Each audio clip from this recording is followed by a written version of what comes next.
Linnell's people may not have gotten the memo. Mine probably don't read my text messages, so um, unaware of what's happening. But today we're going to listen to some teachings from Sharon Salzberg for a while, and then we'll go back to Jack Cornfield and Tara Brock. Linnell often subscribes to her compassion teachings, which she does about once a year. This time she went off on equanimity, and that's one of the four great abidings. We've talked about that before. The great abidings are the qualities of consciousness that you don't have to create, that naturally arise when we let go of the conditioned mind. I'm going to do a little reading about the relationship between the two minds in a minute. So many of us come at our spirituality with trying to be peaceful. I've got a guy I'm working with now, 6 months in, and every week I say, "You've been doing your meditations?" "Yeah, I've been doing my meditation." I sit down and try and clear my mind of all thoughts. How many know Yeah. what's wrong with that statement? Okay.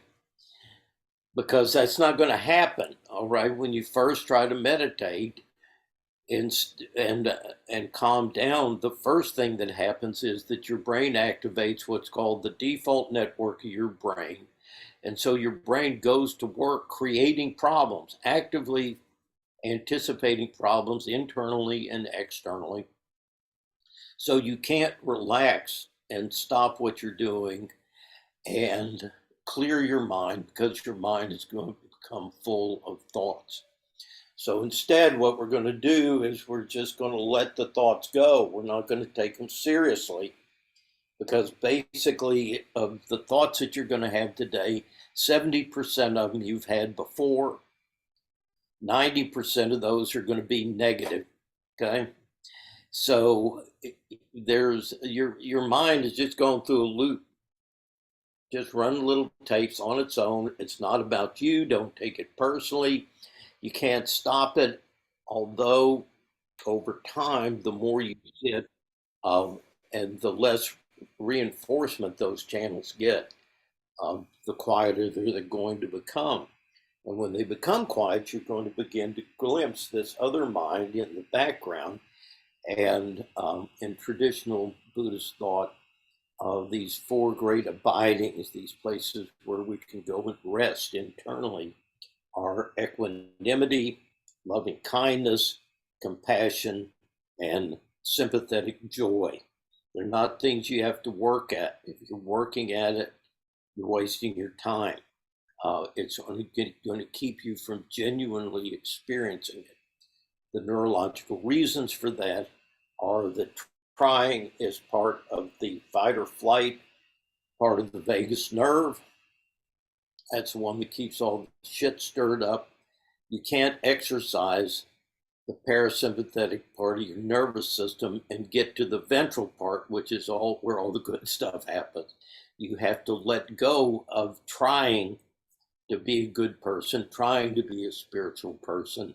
Then you'll discover I already have this whole other network in my brain, the ventral part of the vagus nerve, which is in the place I want to get. So it's more what you don't do, just allowing life to unfold, not exerting any effort, not trying to fix yourself, contrary to what you've been taught. We're not here to fix ourselves. We're here to realize that we're already good people and that we already have this in us. It's our nature. So we are going to hear some about equanimity and that part. Now, I found a little reading that I liked. I've got the right book here. This is from a great little book called The Poetry of Impermanence, Mindfulness, and Joy. It was edited by John Brame. I particularly thought that let's got an elephant standing on something. Drew, I thought you in particular might be interested in this. So, one of the great Zen teachers, Roy Khan, in his daily round of gathering alms, was hijacked by the village children. He happily put aside his begging bowl and joined them in their sing-song and playing kickball. And when his behavior aroused the scorn of more practical-minded adults, Roy Khan asserted the deep power and absolute rightness of his joy. I kick the ball and they sing. They kick and I sing. Time is forgotten. The hours fly by. People passing by point at me and laugh. Why are you acting like such an idiot? I just nod my head and don't answer.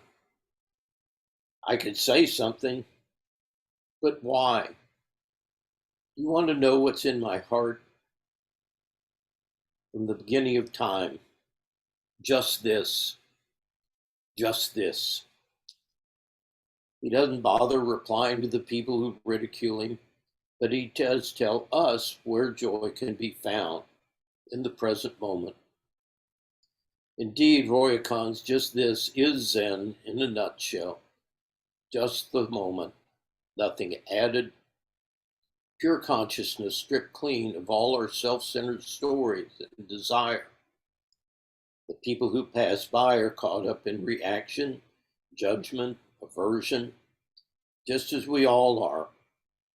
But Roy Khan does not judge them.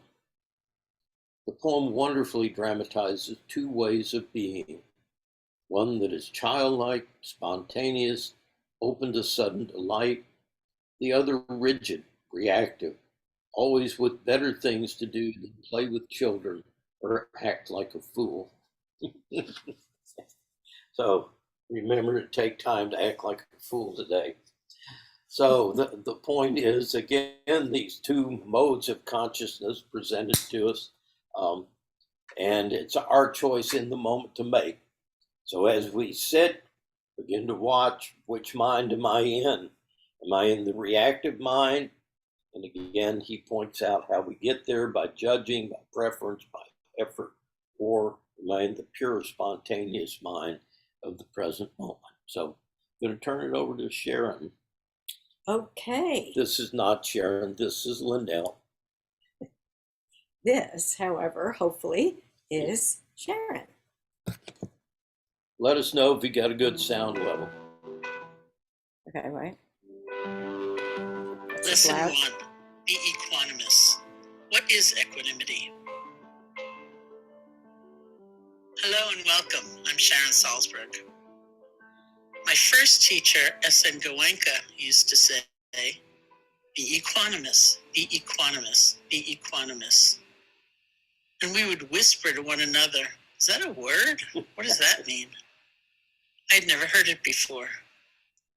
At the time, I was a very young 18 years old, recently arrived in India, sitting my first meditation course, halfway around the world from my home in New York, when I hadn't even been to California before.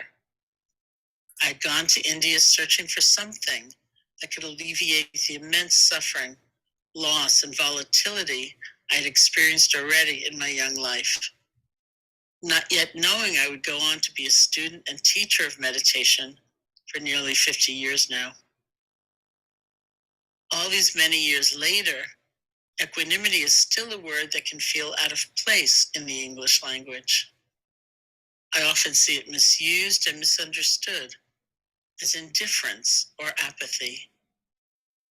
However, in the school of Theravada Buddhism, of which I am a longtime student, equanimity is what I think of as the secret ingredient that can have a hugely positive influence in our meditation practice.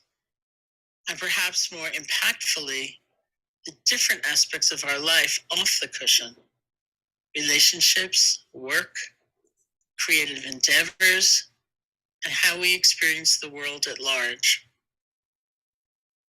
So let's begin with some context of where equanimity resides in the world of Theravada Buddhism, which is the lineage I have primarily trained in, and why my teacher, S.N. Goenka, kept telling us to be equanimous.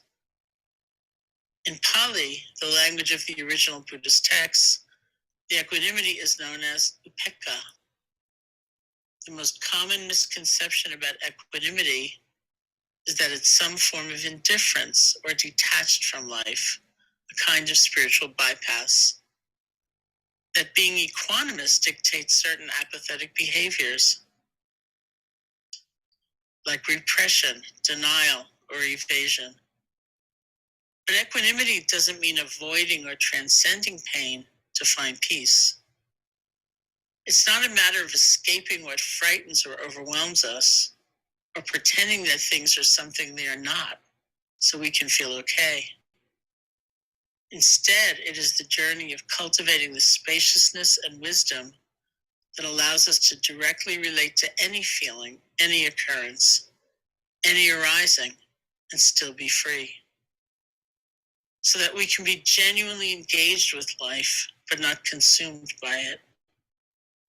We can be fully present and open to a vast spectrum of experience and uncertainty that life holds without being broken by it. Equanimity's strength derives from a combination of understanding and trust.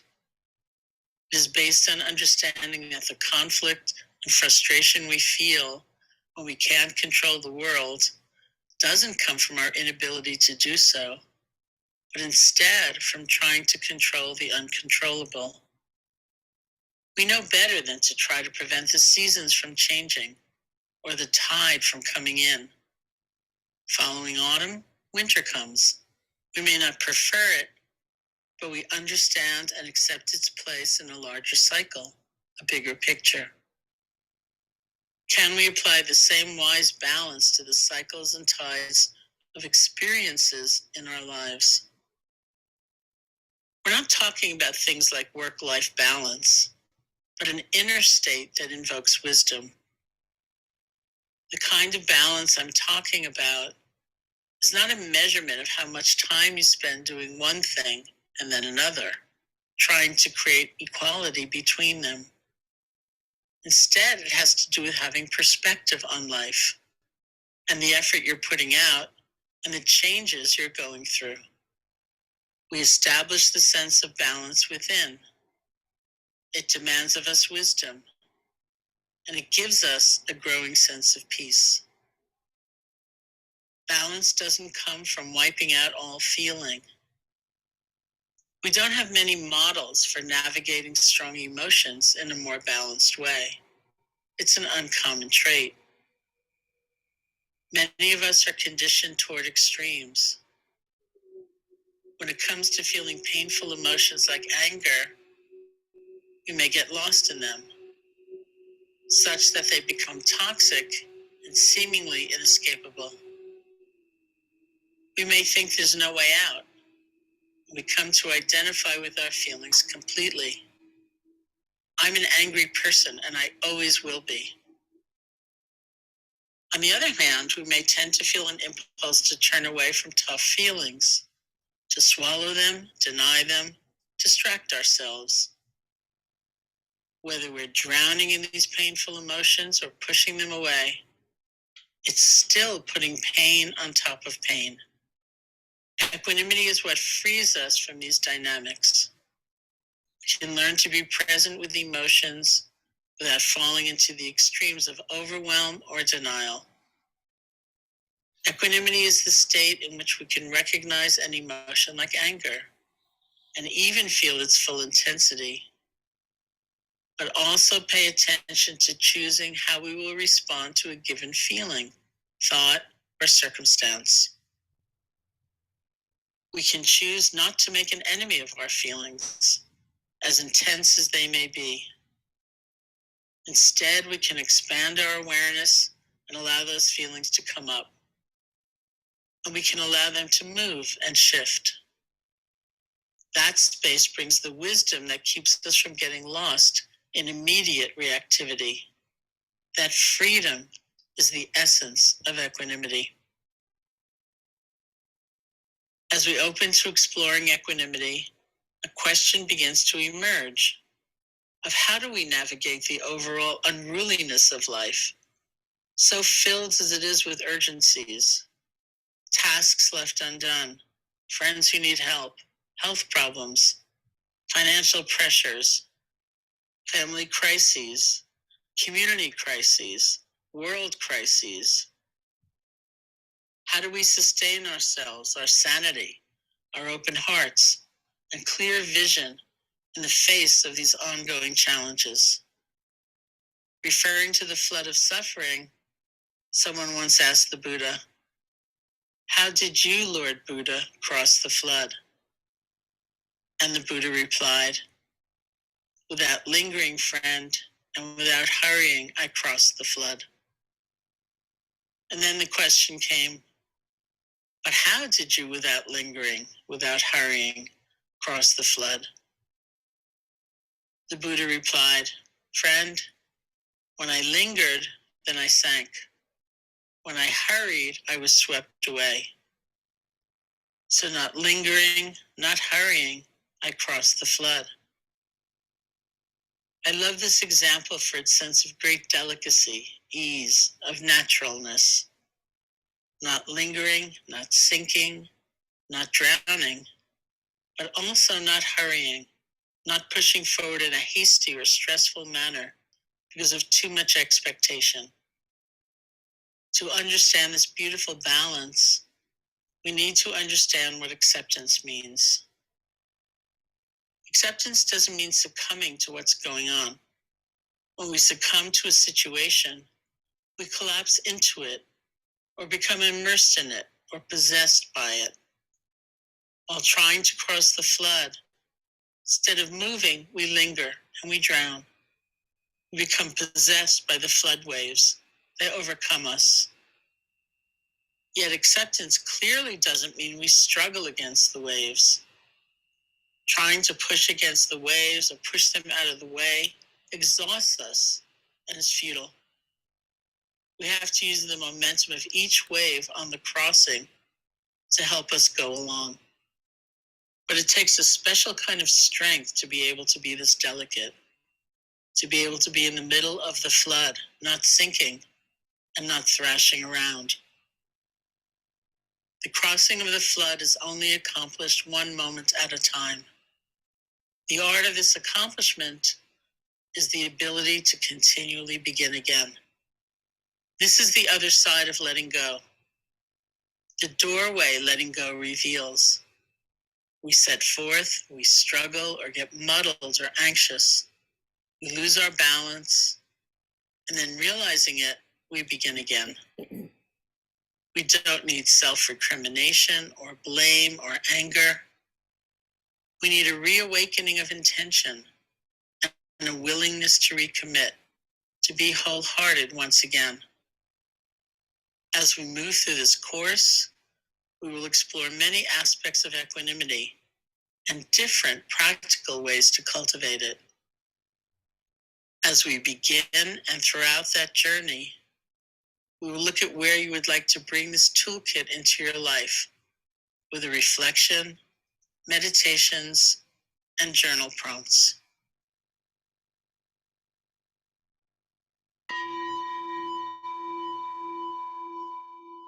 See if you can set aside a few minutes without needing to answer your phone or respond to messages, giving yourself a little space relatively free of distractions. You can work with the following as a reflection or by journaling. What does the word balance mean to you?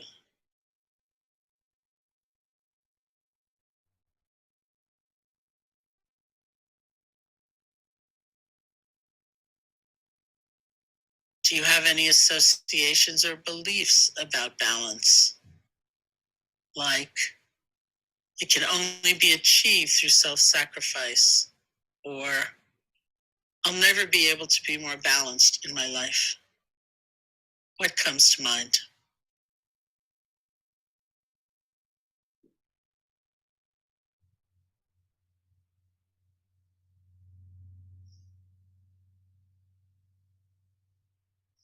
When you complete this prompt, you can close the reflection by sitting quietly for a few minutes, just being with yourself. Eyes can be open or closed, however you feel comfortable.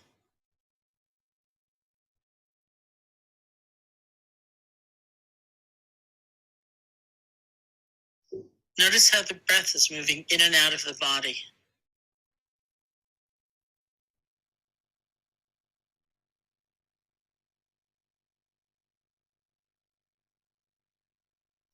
Then take a moment to acknowledge the time you've taken today to offer yourself this course.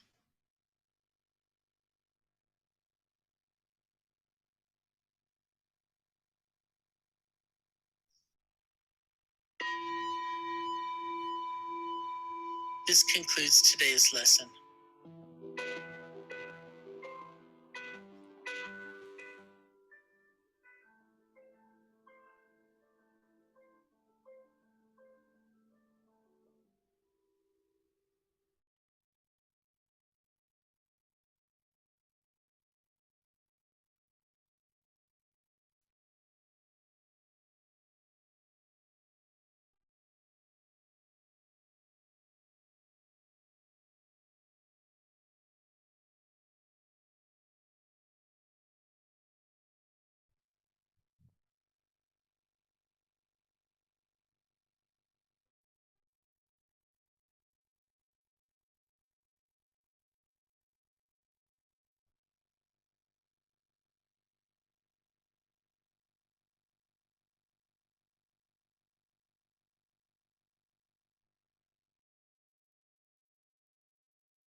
Thank you, Bart.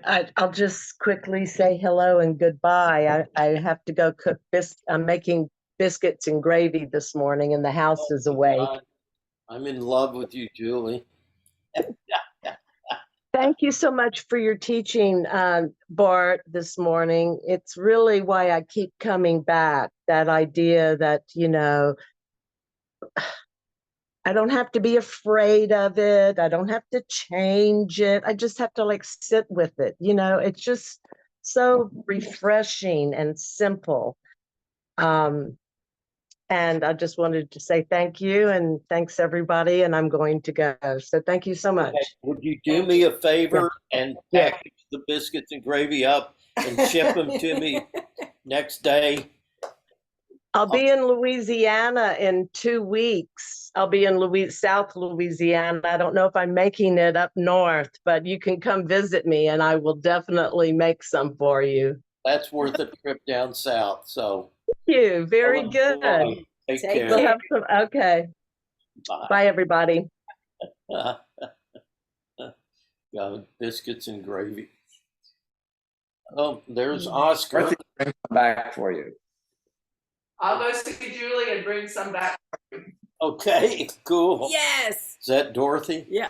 Okay, Yeah. she is there. I'll make you some. I'm good at that. Oh my God. You'll have to roll me around.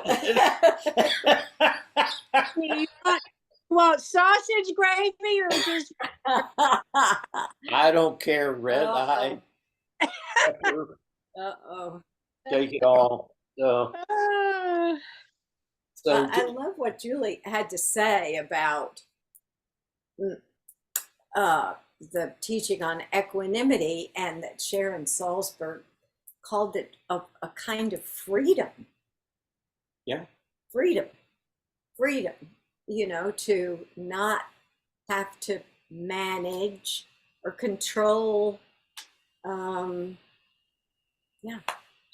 Just equanimity equals freedom.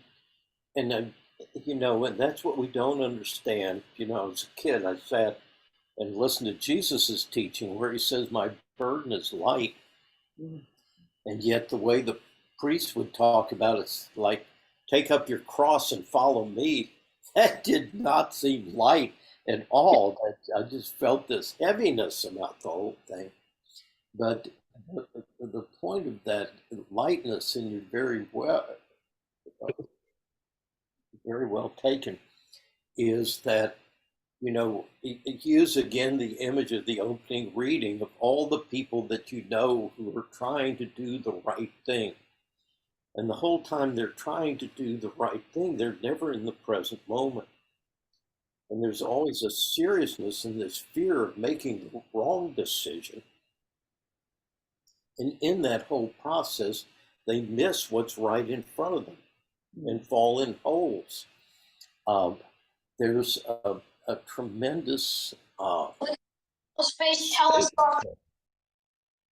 in the present moment. And when we're trying in our conscious mind to control and make balance happen, it's impossible to balance.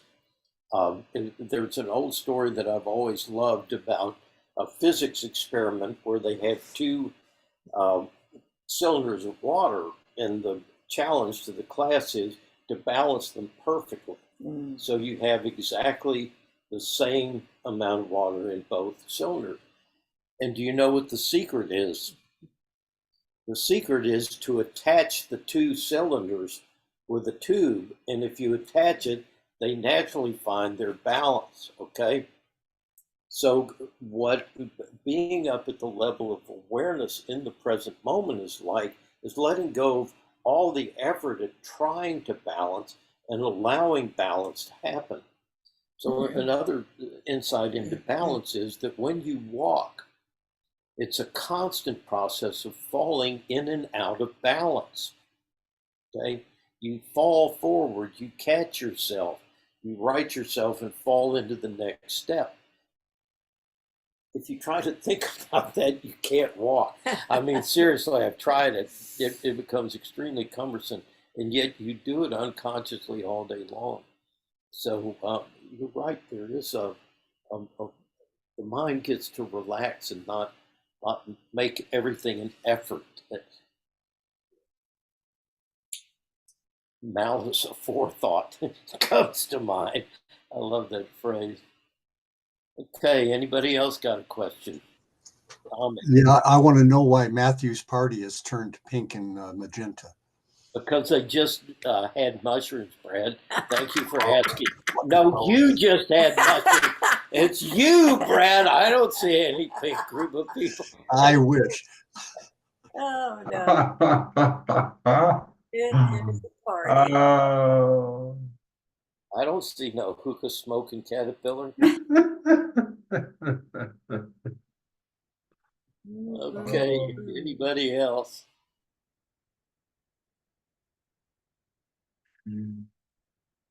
So as a inspiration after the meditation, she writes, we can be genuinely engaged with life without being consumed by it. Mm-hmm. And then she has a fact check. So first is a myth. Equanimity is indifference or a kind of detachment from life. Okay. And I remember asking you that so many years ago. Well, but what about enthusiasm? But what about, it's not an indifference. Okay, I love one from an American mystic who wrote in the 19th century named Ernest Hocking. And he said, be passionately attached to the process and passionately detached from the outcome. Okay.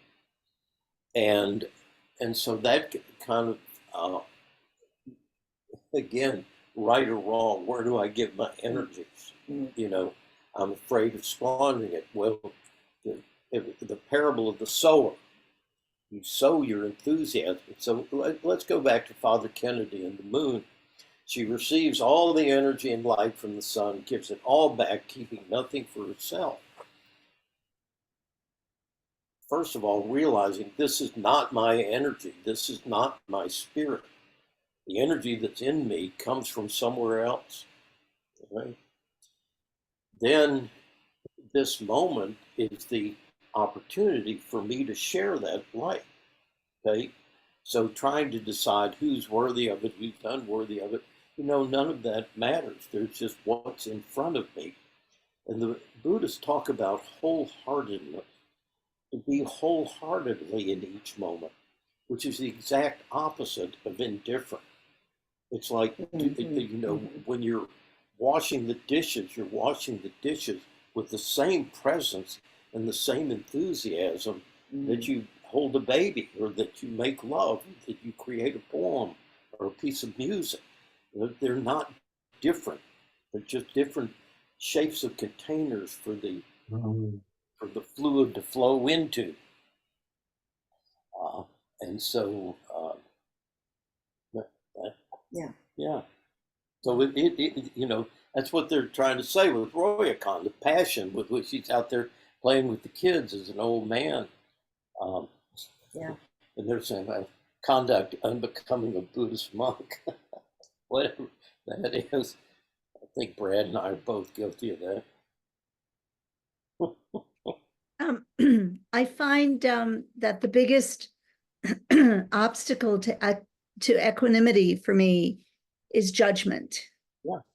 When you are looking at the world always with duality, this is good, that's bad. This is right, this is wrong. That judgment, whether it's a person or whether it's me or something I'm seeing out there, for me, that is the biggest obstacle to equanimity. And I'm constantly having to remind myself to zoom out and see a bigger picture, because coexisting in the world is what I am deeming to be good or bad, right or wrong. it's all in there together. And if I can see that it's all part of the whole world and everything in my life, then I can settle down and not judge. So for me anyway, judging is just the constant obstacle to equanimity. Yes. So in the Buddhist, and you're going to hear me say this every week, people, the first thing that happens in the human brain is that we begin to develop a preference for certain states and an aversion to other states. That's the beginning of the fall. In a state of unitive consciousness, which we experience in the womb, and we experience the first few months of life, there is no filter to what we allow to come in or what we allow to put out. We don't have any prior experience, no established aversions to anything in the world. But with repetition, we develop those, what we call the conditioned mind. I'm conditioned to prefer this state to this state. That is exactly where all suffering begins. All right. Pain, you're going to experience pain. You can't avoid pain, but it's not wanting to experience pain that creates the suffering. Pleasure is not wrong. The pursuit of pleasure is wrong in the sense that I now go to war with everything that's not pleasure. So the two states that emerge from this are aversion, I don't want this, and clinging, which is I do want this. And that's where all the struggle in our life comes. I'm at war with life, trying to get the things I want, trying to avoid the things I don't want, trying to figure out how they're going to happen, how can I avoid it. When you stop that, that's what acceptance means. Okay, we were confused about what acceptance means. And she gave a beautiful example. Fall is going to follow summer, and then winter. Whether you like it or not, all you do in setting up a preference is to suffer. So once you begin to understand what you can't control, go to the serenity. God, grant me the serenity to accept the things I cannot change. First of all, to recognize that's written backwards. Because you never have serenity prior to acceptance. It doesn't happen, but I didn't know that. So let me accept the things I cannot change, right? Once you realize you can't control 98% of what's going to happen today, it's a huge relief, Linnell. It's freedom. It's freedom. Freedom. You know, we say, not my circus, not my monkey, not my pig, not my farm. But we don't let that really penetrate to any depth that I'm running around getting involved in everybody's circus and everybody's farm and trying to control the whole show. And, just get backing out of that.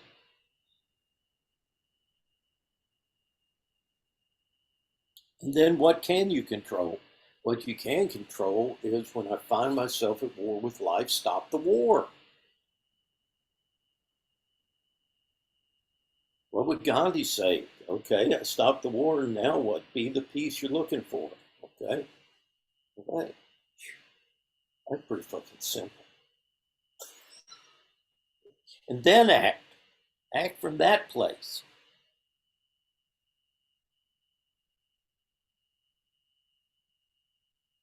By the way, Dr. Martin Luther King used to teach us the same thing. I was thinking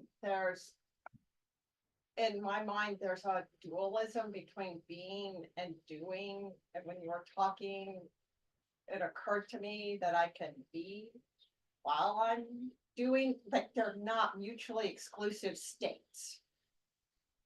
No. Okay. Doing is a bigger circle in the sense that you can be doing and not be aware of being. Right. Okay. So you're always being, but you're not in a state of being. Right. So that's what we're talking about, is that level is there. And You're not aware. you're not aware of it. So your awareness, your attention, where you put your attention, is like taking a radio tuner. You got 98 rocks. You've got KDAQ, which is our public system. You've got country and western, all broadcasting. All these parts of your brain are broadcasting. Question is, which one are you dialed into? And the tendency of your brain is to always default to the chaos. You're not doing that. I've got a tuner in my living room.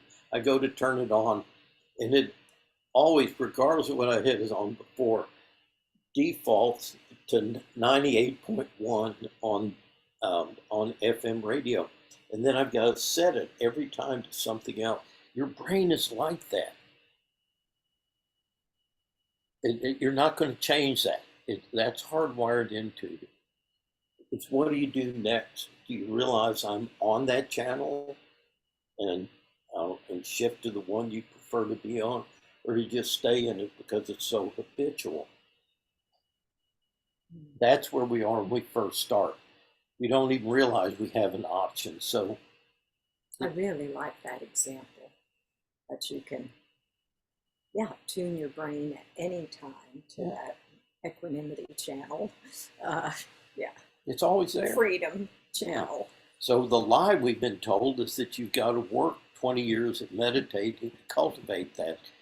And if you begin to look, when you do what it takes to do it, like go sit by the ocean or go up into the mountains and look off a vista or something like that, the peace hits you. Bam. You didn't have to cultivate it. Did you?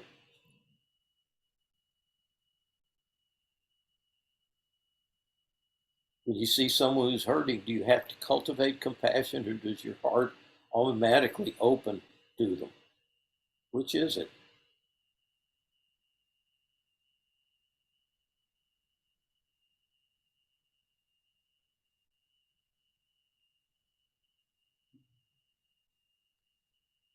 No, it's not impossible, but it seems impossible to live. And I guess that would be enlightenment, and that's why I don't believe in enlightenment. But after meditating or sitting in nature, or even sometimes after exercising or whatever it is, that state of being is so different from what from what I normally live in. So I don't know. Well, let's go to what you said about not believing in enlightenment. And I think it's as Sharon Salzberg says in her teaching, the minute that I wake up and realize that I've drifted off and I come back to the present moment is enlightenment. Okay. Yeah, So I believe I in believe it's something that you do. The point is that enlightenment's not a permanent state. Okay. Not a permanent state. It's something you're going to fall out of constantly. So I think we're led to believe certain things that are not necessarily achievable.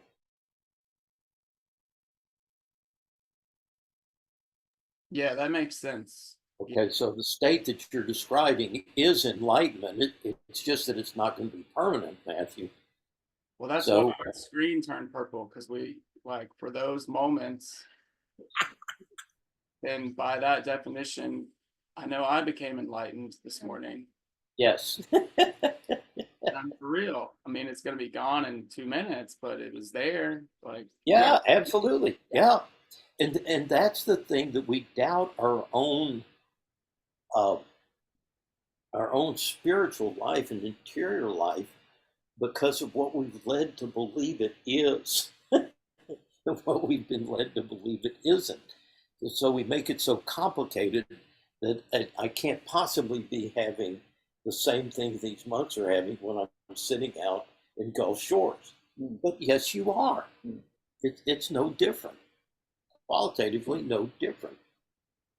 The difference between the two of you is that the monk can kind of dial that in most circumstances. Yeah. And you've got to be in a very undistracted place for you to be able to let go of the monkey mind long enough to get to that space, to clear that out.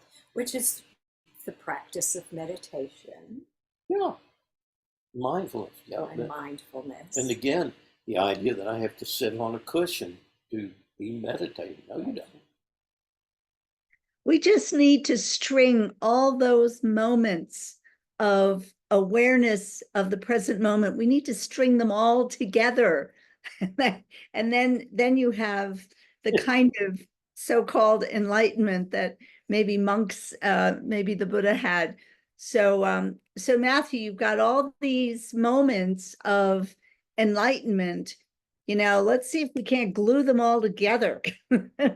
But what you find is that, and I like that, I think you're exactly right, Jenny, is that you start out and your thoughts are so jammed up, there's no space between them. And then if you're there to catch it, you'll have 1 or 2 seconds of space, and then it'll get jammed up. Then you'll have another couple of seconds. Then those spaces will get a little longer, okay? And then they'll happen a little more frequently. And then you'll have more of a sense of continuity, even if it is still interrupted with a passing thought that drifts through. Yeah, there's more and more of them, and they come together more. It's don't know how to say it, but it's like a wash of water that just comes together. Without your trying. If you're trying, it doesn't happen. But if we get ourselves to the state where we can have that awareness pretty frequently or more frequently, you notice that you have longer and longer periods of the calmness of being in that moment and not worrying about what's outside of the moment. It's not a very good description, but best I can do. So another sense that, again, for when you land in those is the word santosha, which is one of the 8 yamas and niyamas. The yamas and niyamas, and it means contentment and practicing contentment. And contentment, I think, is closely related to equanimity in the sense that I'm content with this moment. I'm not striving for anything outside of this moment. This is enough. This is enough. Anything more than what's here is greed. Okay? So, we're always grasping for the next big moment, the next big thrill, the next something to make a huge impact. And that's practicing the opposite of being content with where I am. Yeah, Timothy getting it. So, yeah. So, let go of the things I can't control, change the things I can, which is shift my channel to the peace channel, and having the wisdom to know the difference between the two. And that's what meditation is teaching us. How do I know I'm trying to control something I can't control?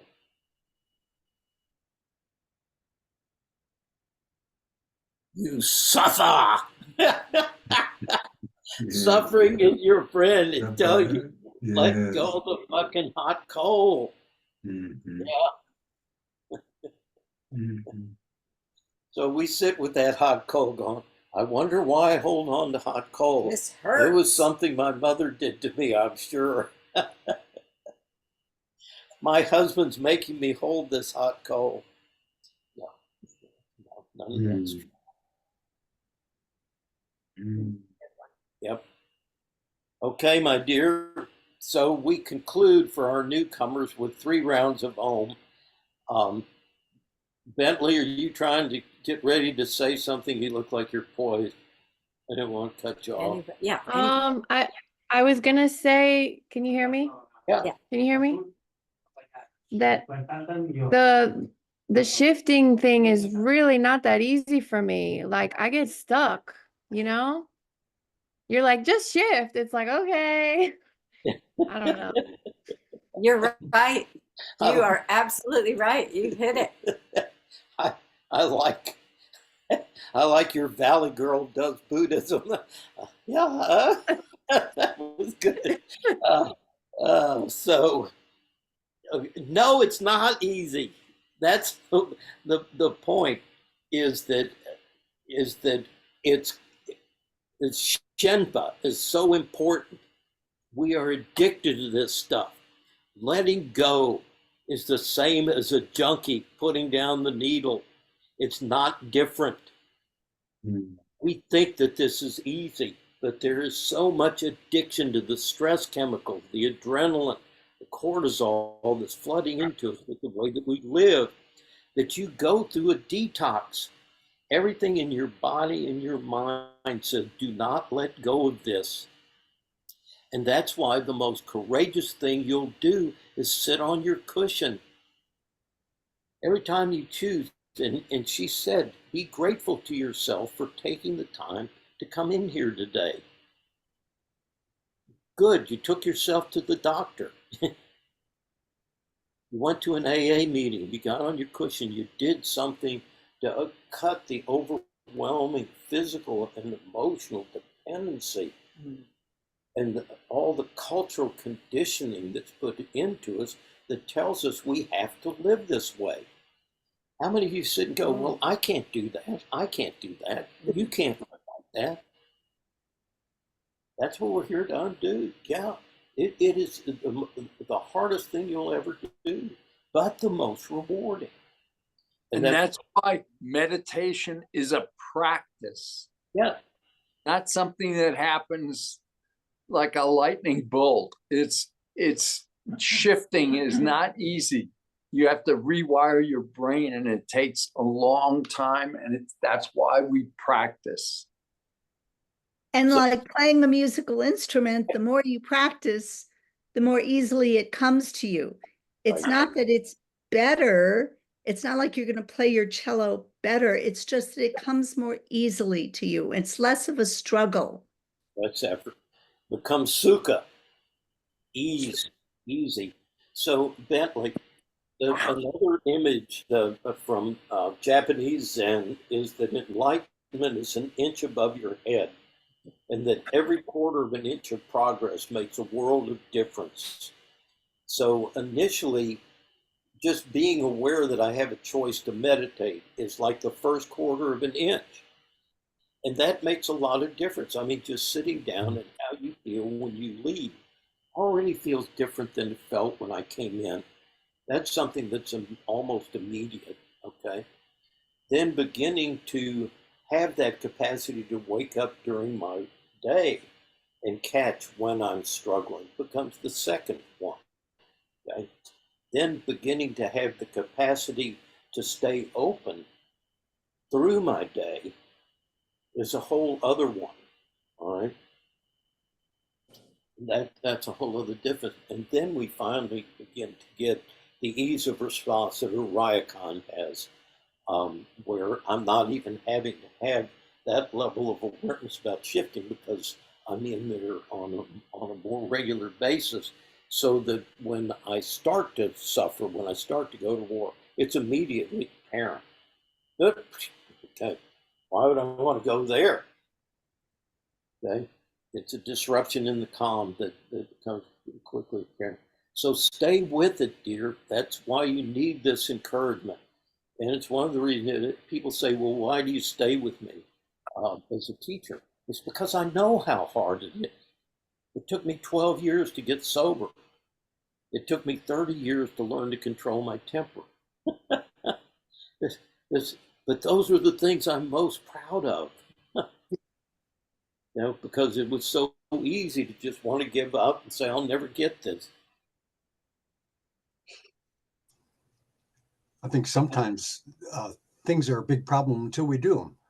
Once you do it, then it's easy. It's easier. Yep. Absolutely. I just In neuroscience, it's never going to be as bad as you think it is, and it's never going to be as good as your brain tells you it's going to be. Both are true. I wanted to share something with y'all real quick. I've been practicing mindfulness now for 111 days, and I have an app on my phone that I was recommended by my therapist, who specifically only studies and teaches mindfulness. And the app is called Healthy Minds, and you can adjust it to where you can do a sitting or an active mindfulness meditation anywhere from 5 minutes to 30 minutes. You can choose the voice of the person, and I do it whether I'm doing the dishes, whether I'm in the shower. I've kept it consistently to when I'm showering, but I do it at other points if I feel like I need it. And it has slowly started to reprogram my brain.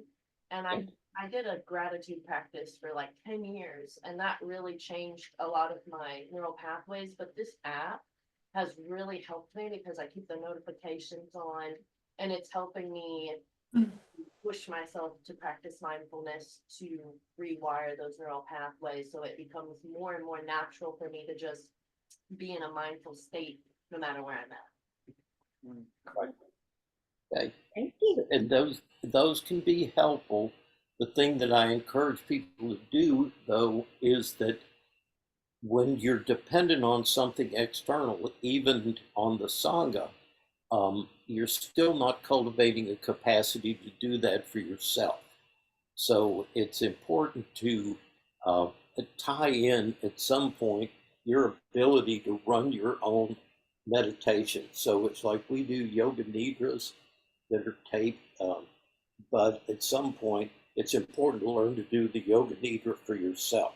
So get a feel for it, then cut loose the dependency. That makes sense.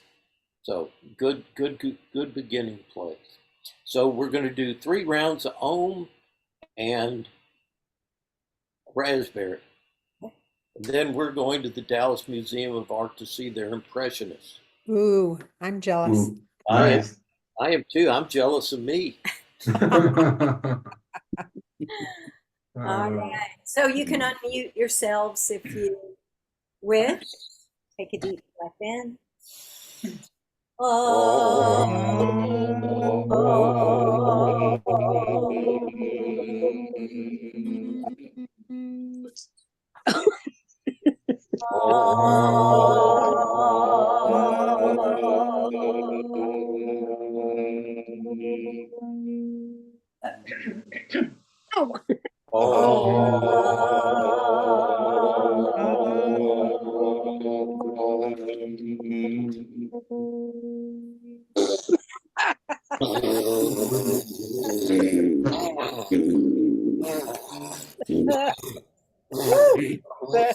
My dog Did did you learn not. anything today? No, we've learned nothing. Did Bart say I love you anything? guys. No. I gotta go. Bye, Good to see Tiffany. you. Bye. I'll see you next week. Okay. Bye. Bye. Thank you all. Everybody have a great Brad, week. Thanks, love you Brad. guys. Good to Bye, see you Gina, again. Dale. Bye-bye. Bye, y'all. Bye, Beth. Bye.